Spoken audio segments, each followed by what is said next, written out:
We're clearing walkers and hoarding supplies. That's right, it's the Walking Dead Something to Fear card game from Skybound Games. This selectively strategic card game pits 2 to 6 players against one another in a character-choosing competition for supplies, sustenance, and survival.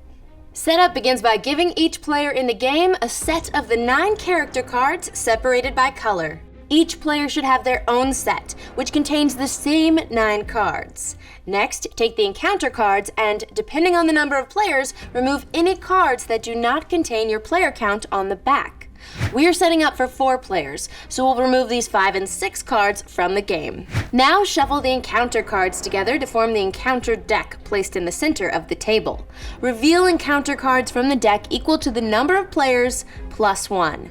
These cards are known as the encounter row. The area to the left of the deck should be left open for the mob cards, which will be assigned in-game. Finally, each player shuffles their character cards and places them face down to form their personal deck, then draws 3 cards to form their starting hand. Give the tiebreaker marker to the player who last read a comic book. Gameplay occurs over 9 rounds, each split into 4 steps. Character selection, encounters, mob formation, cleanup. First, in the character selection, each player chooses 1 card from their hand to place face down in front of them. Once all players have placed, they reveal them simultaneously. The remaining cards in their hand are set aside for this round. Next, in the encounter step, players take turns in order of character number, highest to lowest. Each character card has character name, number, ability, and sometimes a reveal symbol, which means their ability activates immediately upon revealing them rather than resolving in turn order.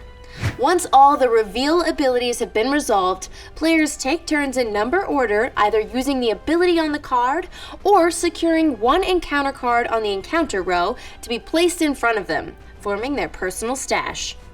Encounter cards may have an encounter type, ability rule, mob damage, personal damage, and victory points. Encounter cards in a personal stash count toward that player's endgame points, depending on the victory point reward displayed, and in the case of some cards, the more copies of that encounter type they have, the more points they receive. However, encounter cards can also provide personal damage to that player. Should a player's total damage from all game sources exceed 20 at the end of the game, they automatically lose. After all players have used their ability or selected an encounter card, the mob forms.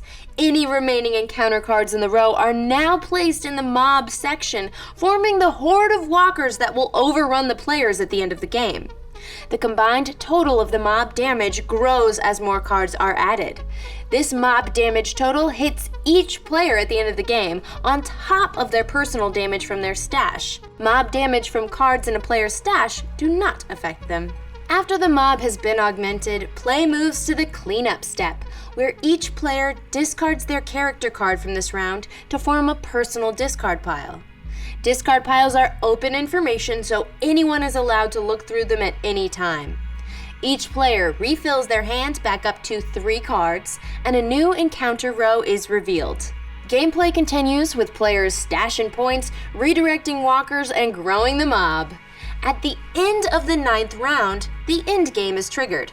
First, the mob attacks. Add up all that mob damage and assign it to each player, who then adds that number to their personal damage total from their stash. At this point, any player over 20 damage did not survive the mob and loses the game. All players who survived now add up the points in their stash, and the highest score wins. And that's the Walking Dead Something to Fear card game.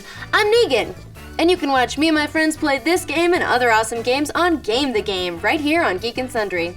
We'll see you there.